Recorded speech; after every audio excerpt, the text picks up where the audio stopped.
warahmatullahi wabarakatuh. Waalaikumsalam. Oke, selamat pagi anak-anak. Hai, Pak. Saya absen dulu ya. Rencana? Hadir. Sulastri? Opa. Ibu Raka? Hadir. Oke, ada semua ya? Ada yang absen, Pak. Nama siapa? Ani. Ani. Hadir ya? Semuanya? Tinggal selesai saja ya, Mas. Tidak ada semua. Oke, satu orang dulu untuk angkat waktu pada pagi hari ini karena kita harus mengawali kegiatan belajar mengajar ini. Kita harus mengawali dengan berdoa. Orang tadi orangnya, ada. Oke, silakan. Baik, teman-teman, sebelum kita belajar tentang doakan apa yang kita dapat itu masuk doa. Mudah-mudahan baik. Sudah selesai. Oke, terima kasih.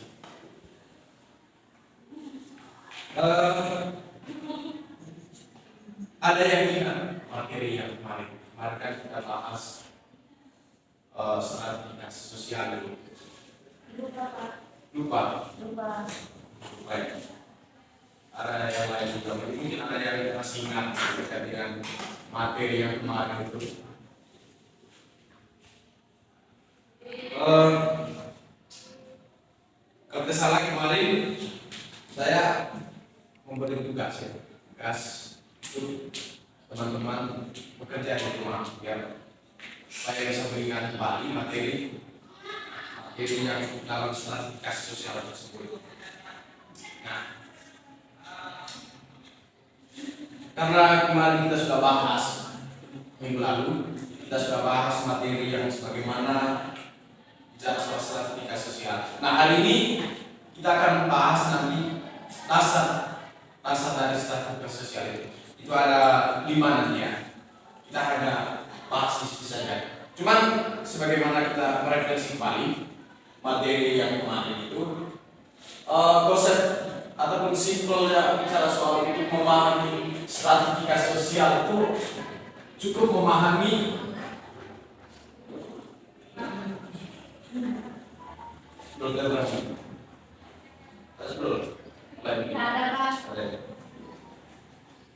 cukup memahami terkait dengan soal piramidanya.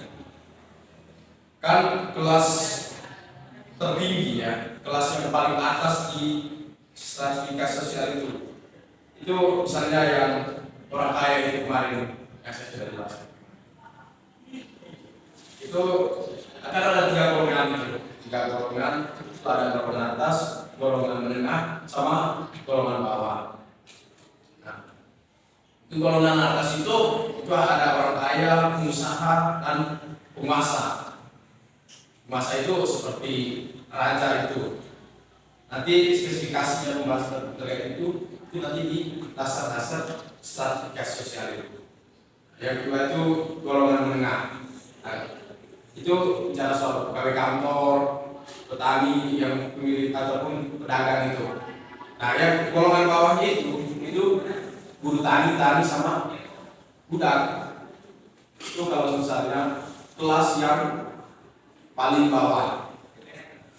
Banyak contoh kemarin yang saya sampaikan kepada teman-teman semua terkait dengan materi stratifikasi sosial itu seperti di Pali kemarin itu.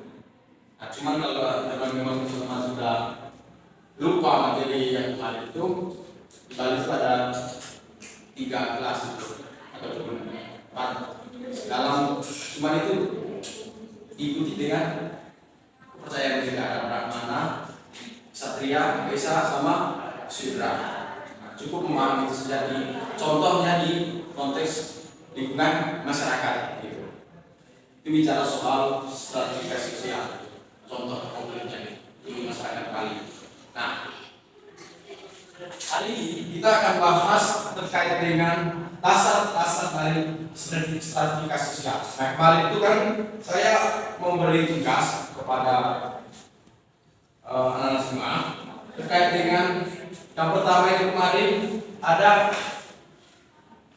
pertama itu bicara soal unsur dari pertama itu kekayaan, yang kedua kekuasaan, yang ketiga ada kehormatan, yang keempat itu ada berdasarkan ilmu pengetahuan, yang kelima itu ada keturunan. Nah, kemarin saya memberi gambar dan kebetulan gambar sudah ada kepada teman-teman terkait dengan bicara soal bagaimana mendeskripsikan foto-foto yang saya berikan kemarin kepada teman-teman. Dilihat dari dasar-dasar stratifikasi sosial tersebut dan gambarnya sudah jelas kemarin. Nah, hari ini kita cukup membahas materi ataupun dari dasar-dasar stratifikasi sosial tersebut. Nah, cuman kita kendalanya itu tidak ada spidol, maka kita akan bahas bagaimana kita berupaya pelan-pelan supaya teman-teman juga bisa memahami. Nah, pertama itu berdasarkan kekayaannya.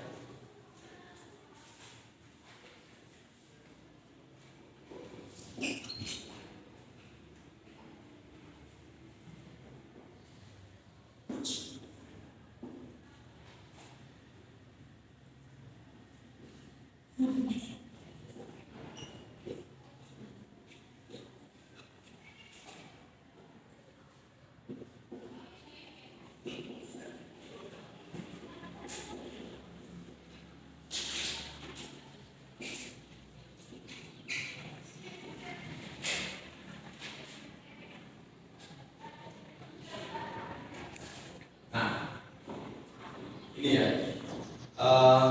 siapa yang tahu kira-kira kenapa sampai munculnya dasar-dasar sehingga munculnya nanti stratifikasi sosial tersebut?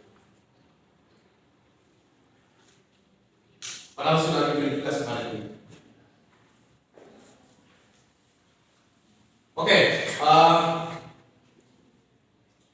dasar-dasar dari stratifikasi sosial itu sebenarnya itu dilihat dari bagaimana struktur-struktur yang terjadi di dalam sebuah masyarakat.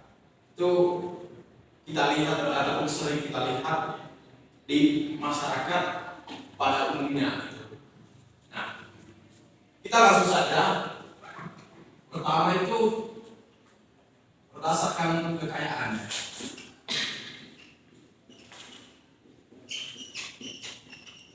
Nah, teman-teman bisa lihat itu berdasarkan kekayaan.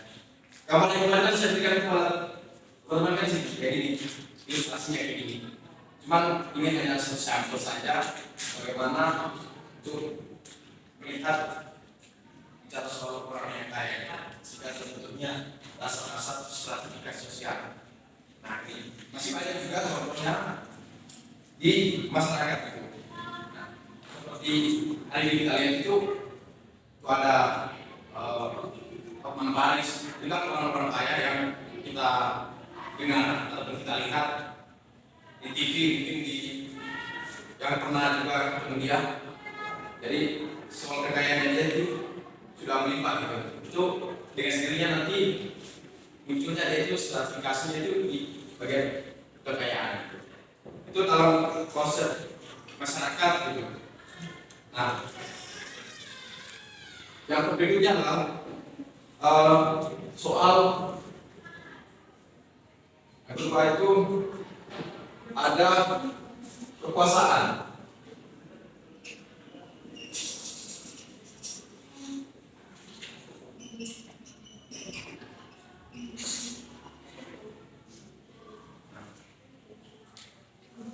Kekuasaan itu sebenarnya itu lebih tepatnya pada sistem kerajaan. Kekuasaan ini kemampuan seseorang untuk mengendalikan orang lain sesuai dengan keinginannya.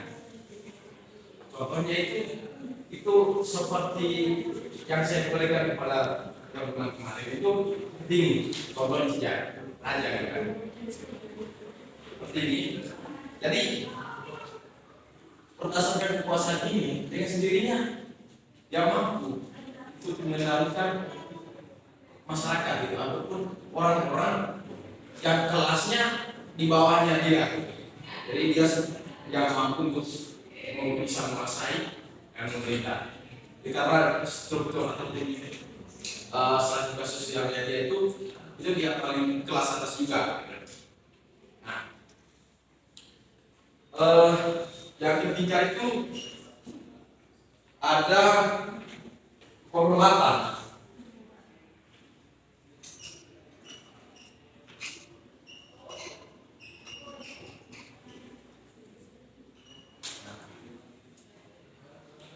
Ayo, siapa yang tahu terkait dengan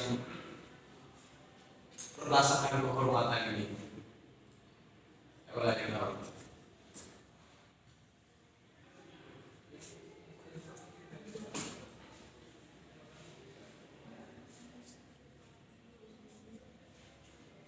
Ayo. Atau contohnya berdasarkan kehormatan.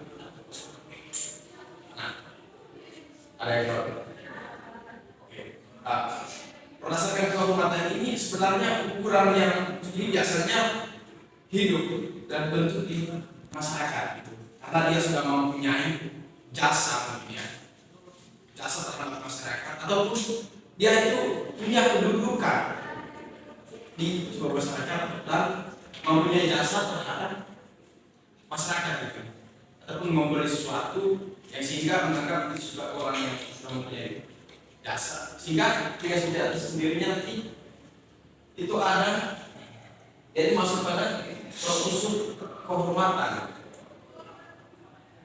begitu.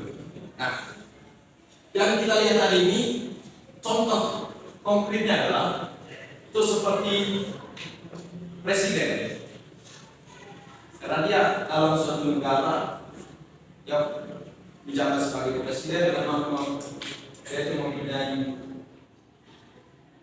kedudukan sebagai presiden di dalam suatu negara, maka masyarakat itu mampu ataupun dari sendirinya dia akan menghormati dia berdasarkan kehormatannya. Contohnya seperti itu, bisa kepala desa, orang-orang yang berjasa gitu, ataupun orang-orang yang pernah berbaik dengan kita, dengan sendirinya nanti ukuran kehormatan itu ada.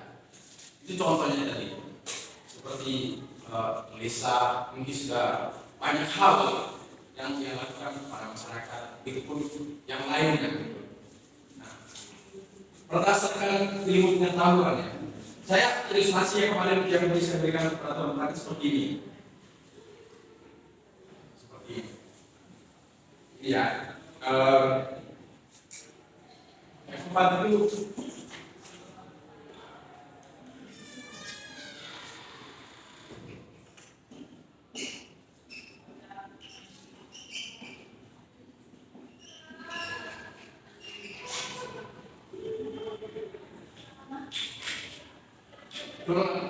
karena kita sifatnya hanya membahas terkait dengan tugas-tugas yang kemarin atau yang saya berikan. Kita hari ini membahas ini. Nah, berdasarkan ilmu pengetahuan itu biasanya kerap kali kita lihat dalam hal ini biasanya dipakai oleh di masyarakat ketika ada orang-orang yang pintar ataupun dari segi pemahamannya itu lebih jauh dari masyarakat, maka dengan sendirinya dia akan disegani atau dihormati oleh masyarakat tersebut berdasarkan ilmu pengetahuannya. Nah, seperti itulah yang konsep bagaimana bicara soal berdasarkan ilmu pengetahuan itu kerap kali kita lihat di masyarakat. Orang yang pintar itu biasanya sering dihormati atau disegani. Nah, seperti itu.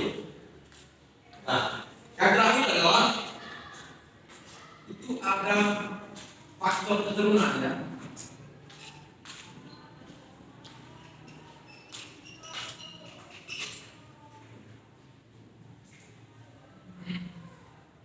Faktor keturunan ini itu biasanya kita kalau hari ini kan jarang kita temukan ya, karena konsep seperti di zaman dulu sebutannya feodal ya, yang kayak tadi ada raja, itu berdasarkan keturunan ini seperti ke anaknya diwariskan ke anaknya, jadi dia sifatnya otomatis itu. Jadi lapisan yang paling bawah itu tidak bisa naik ke lapisan paling tinggi, karena memang berdasarkan keturunan dia akan warisi soal stratifikasinya berdasarkan misalnya dia kaya nih, yang kita lihat hari ini. Yang kita lihat hari ini adalah ada orang kaya. Jadi dengan sendirinya dia akan diwariskan kepada anaknya. Jadi stratifikasi ini itu tidak bisa diganggu oleh stratifikasi ataupun orang-orang di bawah dia ataupun kelas di bawahnya lagi untuk masuk ke situ, karena sudah diturunkan. Konkretnya adalah konsep kerajaan. Konsep kerajaan ini seperti yang kita kalau teman-teman lihat di zaman feodal itu zaman-zaman kerajaan. Itu oke, itu tadi ya. Berdasarkan konsep dasar dari sertifikat sosial berdasarkan keturunan. Nah, materi kita hari ini itu sampai di sini saja, membahas 5 dasar dari sertifikat sosial tersebut. Kalau ada yang mau bertanya, silakan. Kebingungannya di mana? Silakan bertanya. Kalau belum paham, silakan angkat tangan. Oke. Saya harap apa yang disampaikan oleh teman-teman semua itu benar adanya. Nah, pesan saya, kalau memang nanti ini sudah selesai, pulang nanti ke rumah itu mau baca lagi, dan tugas saya dari teman-teman itu merangkum kembali materi yang saya sampaikan itu umumnya dari stratifikasi sosial kemarin sampai terakhir ini. Jadi jangan terpakukan dari, misalnya jangan lihat dari Google, apa yang teman-teman lihat di masyarakat, dan teman-teman bisa membuat definisi sendiri. Intinya jangan melenceng dari apa yang saya sampaikan. Seperti itu tugasnya di teman-teman. Bagaimana untuk mengasah ataupun mengingat kembali materi pembahasan kita terkait dengan stratifikasi sosial. Dan terakhir dari stratifikasi sosial itu sampai di sini dasar-dasar ini. Oke, mungkin pertemuan kita sampai di sini. Sampai jumpa lagi di pertemuan selanjutnya. Sekian dan terima kasih.